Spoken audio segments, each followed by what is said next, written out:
বাংলাদেশের নির্বাচন পরবর্তী এই সুন্দর পরিবেশকে নষ্ট করার জন্য একটি সংগঠন এবং তার ছাত্র সংগঠন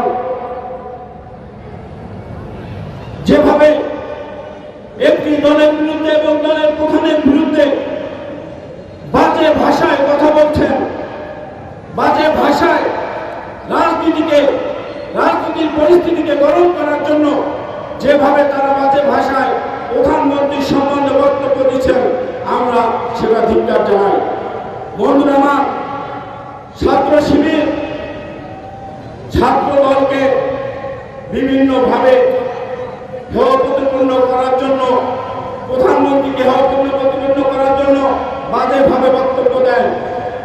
কিন্তু বিগত দিনের ছাত্রলীগ আর বর্তমান ছাত্র শিবির আমরা যদি সামনের সারিতে দেখি তাহলে মনে হয় আমরা ছাত্রলীগের মিছিলটাই দেখছি। আজকে ডাকসুর ভিপি বড় বড় কথা বলছেন, আমরা 17 বছর রাজপথে ছিলাম, গুম হয়েছিলাম। নগদ নিয়ে এলো হার না মানা হার অফার। সর্বনিম্ন 10,000 টাকা রেমিটেন্স নগদে পাঠালে থাকছে স্বর্ণের হার জেতার সুযোগ। এদেশের মানুষের জন্য জীবন বাজি রেখেছি। আমরা কিন্তু দেশকে ভালোবাসি, এই গণতন্ত্র স্বাধীনতা রক্ষার জন্য এখনো রাজপথে জীবন দিতে প্রস্তুত।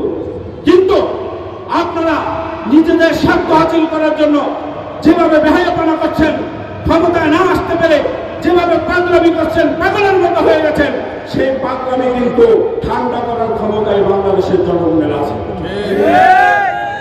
আমরা বলছি কোন রকম রাজপথ গরম করার চেষ্টা করবেন না, তাহলে কিন্তু আমরা সেই শিক্ষা দিয়ে দেব কিভাবে রাজপথে জবাব দিতে হয়, সেই শিক্ষা কিন্তু আমরা নিয়েছি বন্ধুরা।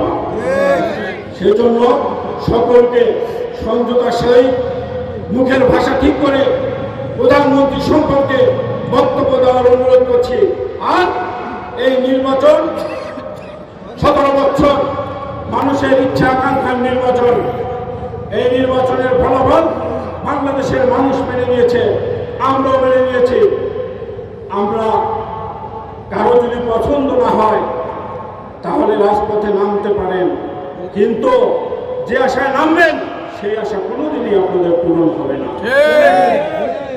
আমরা আগামীতে বাংলাদেশের প্রতিটি মানুষকে গুরুত্ব দিয়ে, এই জনগণকে সাথে নিয়ে আমরা আগামীতে জনাব তারেক রহমানের নেতৃত্বে, প্রধানমন্ত্রীর নেতৃত্বে আমরা দেশ পরিচালনা করব, এই আশা, এই প্রত্যাশা ব্যক্ত করে আপনাদের কাছে